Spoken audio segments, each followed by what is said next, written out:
Hello guys. Welcome to this channel. आज एक नया सेट लेके आया हूँ। CAT 2019 slot 1 DILR। इसको जनरली क्रिप्टो एरिथमेटिक सेट के नाम से हम लोग बोलते हैं। ठीक है। This is a very very easy set. ठीक है। अगर आप आता है करना तो max to max exam environment में भी आपको 8 मिनट्स लगेगा। 8 मिनट से ज़्यादा आपको लग ही नहीं सकता है। ठीक है। अगर आपने ऐसा टाइप का अगर पहले अगर कर रखा है तो ऐसा आपको बहुत जगह देखने को मिलता है अदर मैनेजमेंट एंट्रेंस एग्जाम्स में। ठीक है। वहाँ पे इतना बड़ा नहीं होता, वहाँ पे छोटा छोटा चीज होता है। सपोज ABCD, फिर EFGH, और इसका समेशन या माइनस या डिवीजन या मल्टीप्लिकेशन। ठीक है। उसके बाद फिर यहाँ पे कुछ आता है XYZ W, फिर अल्फा कुछ भी ले लो। ठीक है। तो ये बहुत स्मॉल फॉर्म में आता है अदर मैनेजमेंट एग्जाम्स में। बट कैट ने उसको क्या किया है, कैट ने उसको एक बड़े फॉर्म में पूछ दिया है, because it carries a significant amount of marks. ठीक है। 4 क्वेश्चंस है तो 12 12 मार्क्स अगर आप कर लो सब ठीक तो 12 मार्क्स आपके पास हो जाएंगे। और ये आपको 8 मिनट में मिल जाएगा। ठीक है। तो आपने अगर इसको सेट को अंडरस्टैंड करने में भी आपने 4 मिनट अगर लगा लिया ना, तो you are on a very good good situation, because आपको सॉल्व करने में ज़्यादा टाइम इसको नहीं लगेगा। तो चलो, ज़्यादा ज्ञान की बातें नहीं करते, डायरेक्टली सॉल्व करते हैं इसको। ठीक है। तो ये सेट क्या बोल रहा है, the following table represents addition of two 6 digit numbers. ठीक है, in the first and the second rows. ये जो फर्स्ट रो है, यहाँ पे 6 डिजिट नंबर है, 1 2 3 4 5 6। और ये जो सेकंड रो है, यहाँ पे भी 6 डिजिट नंबर है, 1 2 3 4 5 6। ठीक है। While the sum is given in the third row, और इन दोनों का सम जो है ये थर्ड रो में दिया हुआ है, 1 2 3 4 5 6 7। ठीक है। Sum of two 6 digit numbers sum of gives a 7 digit number. ठीक है। In the representation, each of the digits 0, 1, 2, 3, 4, 5, 6, 7, 8, 9 has been coded with one letter. बहुत important है, with one letter among A, B, C, D, E, F, G, H, J, K. ठीक है। 10 letters है और 10 digits है, and each of the 10 digits is coded to one of the letters, and each letter will have only one digit. एक letter के पास दो नहीं हो सकता। सपोज A cannot be 2 और 3। ठीक है। A के पास अगर 2 है तो 2 ही रहेगा, और A के पास अगर 3 है तो 3 ही रहेगा। ठीक है। चलो यहाँ तक तो समझ में आया। अब क्वेश्चंस देख लेते हैं। Which of the digits does letter A represent, straightforward है। Which of the letter does B represent, straightforward question. Which among the digits 3 4 6 7 can not be represented by D. अब देखो ये question में you will have certain cases. ठीक है। और ये पूछ रहा है कैन नॉट बी। तो ऐसे हमारे पास बहुत सारे केसेस होंगे जहाँ पे इनमें से 4 डिजिट में से कोई 3 डिजिट तो होगा जो डी रिप्रेजेंट कर सकता है। ठीक है। We need to find which digit among the four is not represented by D. Similarly G के लिए भी। ठीक है। 3 और 4 सेम टाइप के क्वेश्चन है, 1 और 2 सेम टाइप के क्वेश्चन है। ठीक है। तो this is a very easy type of set. Only condition is that आपको पता होना चाहिए कि इसको करते कैसे हैं। ठीक है। चलो इसको देखते हैं। तो बिफोर स्टार्टिंग दिस सेट, एक चीज मैं आप लोगों से पूछता हूँ। ठीक है। लेट अस सपोज, बहुत सिंपल से स्टार्ट करते हैं। मैक्सिमम 3 डिजिट नंबर क्या हो सकता है? 999। अनदर मैक्सिमम 3 डिजिट नंबर क्या हो सकता है? 999। अब इसको ऐड करो, 9 18 19, और ये कितना होगा? 19। ठीक है। तो मैंने 3 डिजिट नंबर को ऐड किया, फिर 3 डिजिट नंबर को ऐड किया, तो मुझे 4 डिजिट नंबर मिला। ठीक है। 4 डिजिट नंबर मिला। और जो स्टार्टिंग का डिजिट है, ये क्या मिल रहा है? ये 1 मिल रहा है। अब आप खुद ही सोचो, ये 1 से ज़्यादा कभी हो सकता है क्या? आपने ये मैक्सिमम 3 डिजिट नंबर लिया है, ये भी मैक्सिमम लिया है। ठीक है। मैक्सिमम से आपको जो सम मिला उसका जो ये वाला लेफ्ट मोस्ट डिजिट है, लेफ्ट मोस्ट डिजिट, वो आपको 1 मिल रहा है। ये कभी 2 मिल सकता है क्या? ये 2 कभी नहीं मिलेगा आपको। ठीक है। ये या तो 0 मिलेगा या 1 मिलेगा। 0 कब मिलेगा? जब ये आपका 4999 और ये 299 ऐसा कुछ होगा, तब आपको ये 0 मिल जाएगा, मतलब यहाँ पे कोई डिजिट होगा ही नहीं। ठीक है। और मैक्सिमम 1 कब मिलेगा? जब लेट सपोज 899 या फिर आप कुछ भी ले लो, 399, ठीक है। यहाँ पे भी आपको लेफ्ट मोस्ट डिजिट में 1 मिलेगा। तो जब भी ऐसा प्रॉब्लम आपको मिले, ठीक है, और यहाँ पे अगर आपको ये एक्स्ट्रा अगर डिजिट मिल रहा है ना, तो दिस कैन बी आइदर 0 और 1, ठीक है। तो ये तो आपको समझ में आना चाहिए। पहला चीज हमें सीखने को यहाँ से यही मिल रहा है कि ये left most digit can be either 0 और 1। अब आगे देखते हैं। आई होप यहाँ तक आपको समझ में आया हो, ठीक है। अब देखते हैं, concentrate on this part. F plus F gives U F. अब इनमें से कोई भी आप एक डिजिट सिलेक्ट कर लो, ठीक है, और इसको उसी में से ऐड करो, और वो सेम डिजिट आपको देना चाहिए। F plus F should give U F, ठीक है। यहाँ पे 0 0 रखो, 1 1 रखो, 2 2 रखो। अगर 0 0 रखे तो 0 देना चाहिए, अगर 1 1 रखे हो तो 1 देना चाहिए। सिमिलरली 9 9 से आपको यहाँ पे 9 देना चाहिए, ठीक है। तो ओनली कंडीशन जो यहाँ पे सेटिस्फाई होगा that will be only for 0, ठीक है। अब 1 1 देखो आपको 2 देगा, 2 2 देखो आपको 4 देगा, 9 9 देखो आपको 18 देगा। तो कभी आपको सेम डिजिट दे ही नहीं सकता, सो the only possible case for F is 0। So F should be 0। ये 0, ये 0, ये 0, ठीक है। तो एफ को हमने ले लिया 0। अब मैंने आपको क्या बताया, ए कैन बी आइदर 0 और 1। तो एफ 0 हो गया तो ए शुड बी 1। तो ए 1 है, 1 1 1 1 1, ठीक है। और कहीं पे कुछ है क्या, एफ 0, तो एफ को 0 रख लो जहाँ जहाँ 0 मिल रहा है। एफ 0, एफ 0, ठीक है। और कहीं हो सकता है क्या, नहीं। सो क्वेश्चन 1 तो हमारा ऐसे ही हो गया, which digit does letter A represent. So this represents 1, ठीक है। अब which digit does letter B represent.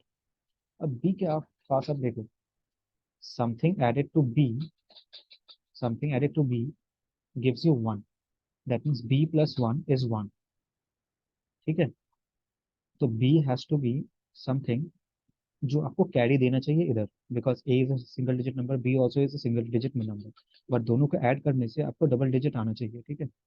That means B plus A should give you 11, ठीक है, because the unit digit over here is 1, और एक 1 यहाँ पे भी। और एक और चीज़ है, यहाँ पे कैरी फॉरवर्ड भी हो सकता है। तो आप कहीं भी, आप देखो कैरी फॉरवर्ड 1 से ज़्यादा हो सकते हैं क्या। आप थोड़ा अपना दिमाग लगाओ, ठीक है, build your intuition. Carry forward कहीं पे भी 1 से ज़्यादा हो सकता है क्या। सपोज मैंने अज्यूम कर लिया कि ये 9 9 है, ठीक है, तो कैरी फॉरवर्ड कितना हो सकता है मैक्सिमम, 8 और 1। कैरी फॉरवर्ड तो मैक्सिमम 1 ही होगा, कहीं भी अगर हुआ तो, ठीक है। तो 1 से ज़्यादा तो कैरी फॉरवर्ड हो नहीं सकता। चलो आगे देखते हैं और कैसे करेंगे इसको। So B plus 1 should give you 11 if there is no carry forward, और बी प्लस 1 प्लस जो एक कैरी फॉरवर्ड आया शुड गिव यू 11, ठीक है। तो यहाँ से आपके पास क्या आ रहा है, बी आ रहा है आपके पास 10, जो कि नॉट पॉसिबल, और यहाँ से आके आ रहा है बी आपके पास 9, which is very much possible, ठीक है।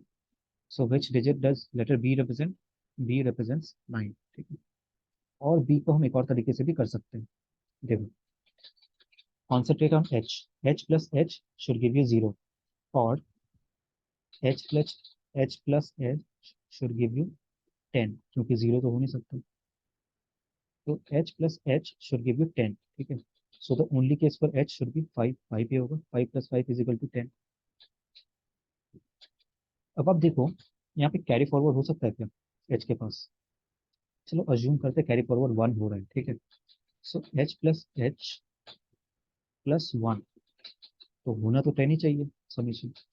तो 2h will give you then 9, तो h फिर आपका आ जाएगा 4.5, जो कभी पॉसिबल ही नहीं है, ठीक है। सो h के पास कोई कैरी फॉरवर्ड नहीं है, and the only condition is h should be 5। तो 5, so this is 5, this is 5, और यहाँ पे 1 आपके पास कैरी फॉरवर्ड आएगा। तो आप यहाँ से भी देख सकते हो कि b+1+1 should give you 11, that means b+2 should give you 11, और b इज इक्वल टू 9, यहाँ से भी हो रहा है, ठीक है। आई होप यहाँ तक आपको समझ में आ रहा हो। चलो अब आगे देखते हैं,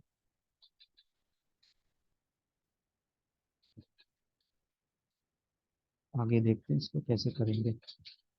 क्वेश्चन 4।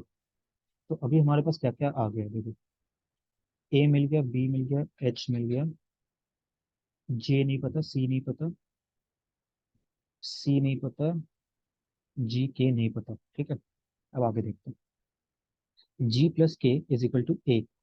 ठीक है, G plus A is equal to K, G plus K is equal to A, sorry, G plus K is equal to A. So G plus K is equal to one. One हो सकता है क्या? One कैसे होगा? One तो होगा ही नहीं। अगर ये वन है तो ये जीरो, ये वन होना पड़ेगा। मतलब either this should be zero, this should be one, और जीरो वन तो ऑलरेडी हो रखा है। तो जी प्लस के ओनली कंडीशन क्या है मेरे पास, कि दिस शुड बी 11।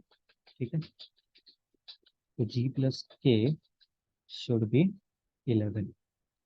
अब आगे देखते हैं। और एक और चीज, F plus F is zero. F, यहाँ पे सारा कुछ जीरो है। ठीक है, तो यहाँ पे कोई भी कैरी फॉरवर्ड नहीं आएगा।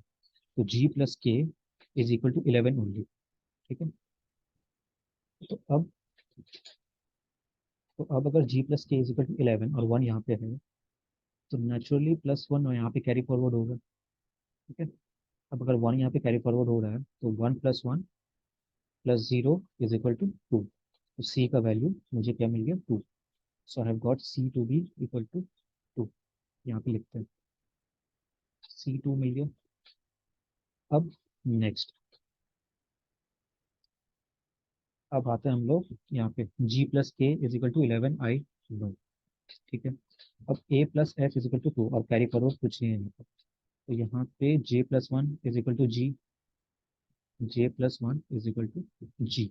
ठीक है, अब यूजिंग दीज टू इक्वेशंस हम लोग we will find the possible values for G K and जे। ठीक है, अब जी और के 11 ले लो, तो क्या क्या हो सकता है पॉसिबल वैल्यूज, 5, 6, 7, 8, 9, और यहाँ पे के 6, 5, 4, 3, 2। ठीक है, अब जी 5 हो सकता है क्या? नहीं, because 5 is already taken by H, तो ये कंडीशन नहीं होगा। के 5 हो सकता है क्या? नहीं, ये भी नहीं होगा। 7, 4, हाँ हो सकता है। 8, 3 हो सकता है। के 2 हो सकता है क्या? नहीं, के 2 नहीं हो सकता, बिकॉज सी इज ऑलरेडी 2, तो ये कंडीशन भी नहीं होगा। ठीक है, अब देखो, अब what all values can G take? G can take 7, 8, 3, 4। अब देखो यहाँ पे, यहाँ पे जस्ट बिकॉज मैंने 7, 8 लिखा है, so it doesn't mean that G can not take 4 and 3। ठीक है, I don't know which one is G and which one is K. ठीक है, सो यहाँ पे अगर 7, 4 है तो 4, 7 भी हो सकता है। सो जी कैन टेक वैल्यूज 3, 4, 7, 8। ठीक है, सिमिलरली के कैन टेक वैल्यूज 8, 7, 4, 3। अब जे के पास आ जाओ, J, J is one less than G, J plus one is G, so J is G minus one. अब J, G minus one, 3 minus one is two, 4 minus one is three, 7 minus one is six, and 8 minus one is seven. ठीक है, अब जे to हो सकता है क्या? नहीं, because C is already two, so ये कंडीशन भी नहीं होगा। ठीक है, so the only values G can take is 4, 7, 8।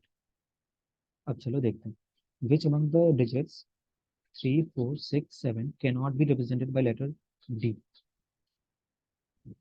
If you can see from these three values of G, K and J, मेरे को तो D का वैल्यू पता ही नहीं क्या है। ठीक है, तो D का वैल्यू तो मैंने निकाला ही नहीं, so I can, how I can comment on the value of D? देखो यहाँ पे बहुत सिंपल सा चीज है, G can, if I am considering this condition, ठीक है, दिस वन, जहाँ पे G के J का वैल्यू 4, 7, 3 है। अगर G का, अगर G के J वैल्यू इज 4, 7, 3, तो D कैन टेक 6 ले सकता है, ऑब्वियस सी बात है। ठीक है, if I take the value of G to be, G के J to be this one 7, 4, 6, तो यहाँ पे G D can take 3. If I take the value of G J K to be 8, 3 and 7, in that case वो क्या ले सकता है? वो 4 ले सकता है। ठीक है, so the only remaining condition is, the only remaining digit is कि D cannot take the value of 7। और आप यहाँ से भी देख सकते हो, अगर आपने ये कंडीशन लिया तो यहाँ पे भी 7 एक बार ऑक्यूपाई हो रहा है, अगर आपने ये कंडीशन लिया तो यहाँ पे भी 7 एक बार ऑक्यूपाई हो रहा है, और अगर आपने ये कंडीशन लिया तो यहाँ पे भी 7 एक बार ऑक्यूपाई हो रहा है, ठीक है। That means in each of the three cases 7 is occupied by either G, J और के। तो अगर 7 ऑक्यूपाइड बाय जी, जे और के है तो डी के पास 7 तो कभी हो ही नहीं सकता। तो the only value for D which it can not take is 7, ठीक है। Now which among the digits 4, 6, 7, 8 cannot be represented by letter G? ये तो बहुत easy है। G can represent 4, 7, 8. G can represent 4, 7, 8, and G cannot represent digit 6, ठीक है, 6. So this was a very interesting set. I hope आपको समझ में आया हो, ठीक है। चलो, थैंक यू एवरीवन, मिलते हैं नेक्स्ट सेट में।